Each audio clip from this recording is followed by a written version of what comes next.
RUU 355. Saya kata kat KL, politik. Tapi saya akan menjawabnya dalam konteks ilmiah, bukan sebagai ahli politik. Dr. Daniel tak berminat dengan parti politik, tak pernah berminat dahulu, sekarang, sampai bila-bila insya-Allah. Saya membuang semua borang parti politik dan berazam tidak akan menganggotai mana-mana parti politik. Dakwah saya, dakwah tanpa menganggotai parti-parti politik. Saya nak berbaik dengan semua orang, nak menyampaikan kebenaran pada semua parti, semua golongan. Itu sikap saya. Maka RUU 355 boleh kita jawab secara ilmiah.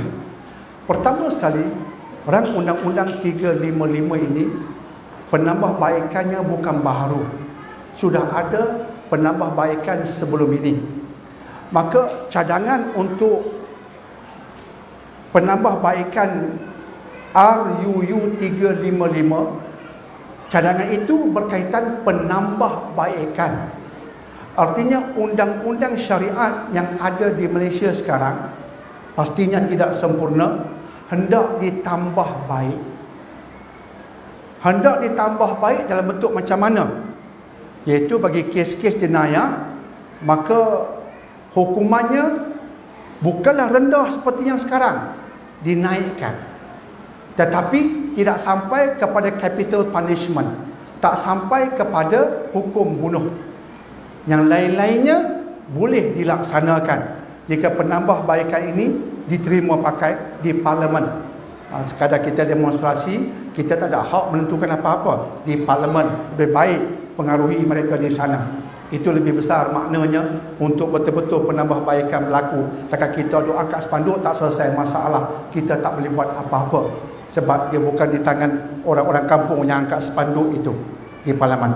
Maka penambahbaikan ini ialah penambahbaikan di sudut penguatkuasaan undang-undang, tapi tak sampai pada hukum membunuh. Sekaligus dia bukanlah undang-undang Islam yang sempurna. Sebab undang-undang Islam yang sempurna, ada jenayah yang hukumannya ialah hukum bunuh, ada.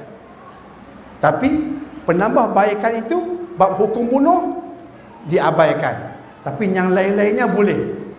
Walaupun tidak sempurna, oleh sebab dia berunsurkan penambahbaikan, secara insan nak tambah baik undang-undang Islam, mestilah kita redha. Nak tambah baik, nak jadikan undang-undang Islam, undang-undang syariah di Malaysia jadi lebih baik.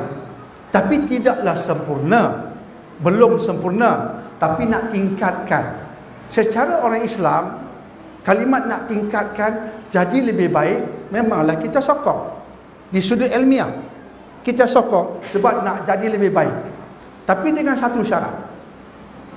Syarat ni penting, bahawa hendaklah dikaji betul-betul. Dikaji betul-betul supaya jangan hanya kita sebut penambahbaikan itu, kita lihat hanya di hujung kes. Hukumannya boleh disebat, minum arak boleh disebat. Jangan hanya ghairah di situ. Kena dikaji supaya sistem pendidikan selari dengannya, akhlak selari dengannya, dokumentasi bagus, juri bagus, proses bagus, persaksian bagus, baru hukuman yang hujung bagus, tidak mencemarkan nama Islam. Kita tak nak jadi macam undang-undang syariah di Pakistan. Nampak hukuman di hujungnya Islam, tapi prosesnya menghuduhkan nama Islam. Akhirnya kesimpulan orang menganalisis undang-undang Islam dari Pakistan dan seumpamanya ialah mengaibkan nama Islam.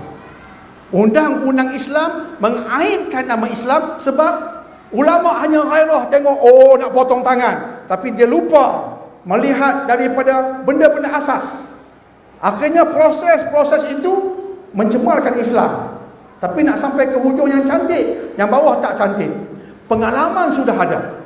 Sebab itu saya tak ghairah penambahbaikan di sudut, tak ghairah di sudut macam mana? Tak ghairah di sudut oh kena selesaikan segera. saya kata bagus, sokong. Tapi tolong jangan hanya tengok benda yang di hujung hukuman, dan tengok proses daripada awal supaya tidak ada cacat celah. Sebab itu jangan terkejut tuan-tuan dan puan-puan. Baru ni saya berceramah di Putrajaya. Saya berceramah di Putrajaya, tak boleh sebut nama tempatnya.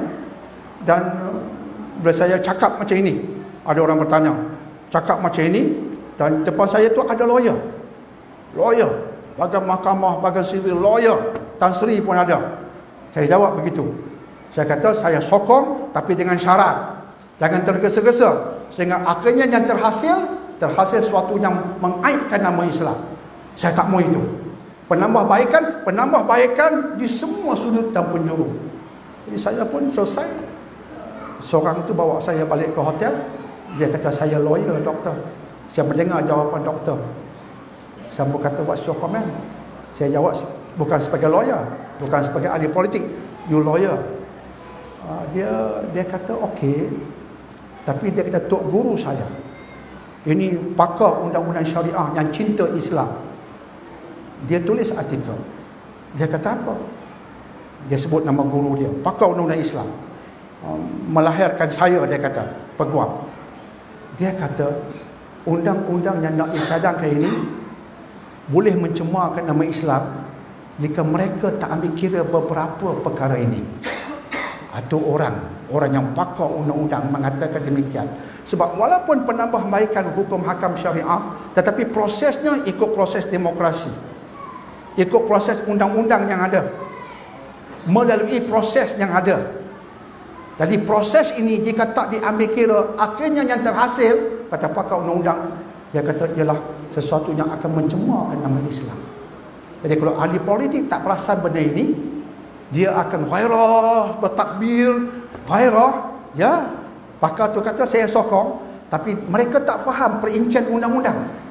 Apa rentetan yang akan berlaku? Antara rentetan yang boleh berlaku jika tak diambil kira, tergesa-gesa, ialah mengaibkan nama Islam di penjuru tertentu. Dan bila saya perhati balik, orang yang bercakap ini bukan dia benci Islam, dia cinta Islam, tapi dia faham mendetail bagaimana proses itu berjalan. Sehingga jika tak diambil kira, ada beberapa klausul tak diambil kira, akhirnya nama Islam tercemar di Malaysia. Jadi itu yang saya sebutkan tadi, sokong tapi tolong ambil kira semua jawapan di penjuru ilmiah, insya-Allah.